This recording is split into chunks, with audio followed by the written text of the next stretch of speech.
Welcome to Penrose Learning, where we make understanding easy. You begin by collecting the essentials: ticket, booking reference, and the cancellation notice. Once done, confirm the payment method used. Next, check the operator's refund policy. Know whether you are entitled to a full refund, voucher, or a partial percentage, and the eligible time window. Then choose the preferred remedy: bank refund to the original card or account, or credit to your customer account. This sets the path for the next steps, so make sure records are clear and photos or PDFs are ready. Now you submit the claim through the operator's official channel, online form, app, or email.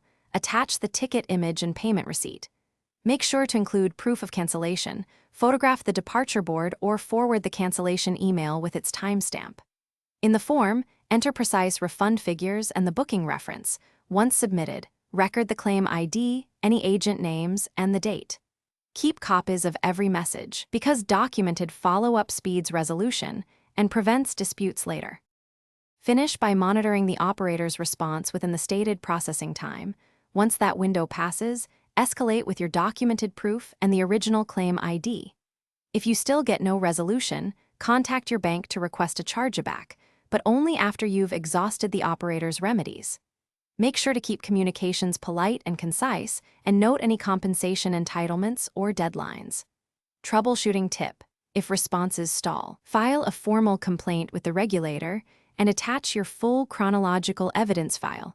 This forces escalation and often breaks the deadlock. Thanks for watching. If this was helpful, leave a like and consider subscribing. See you next time.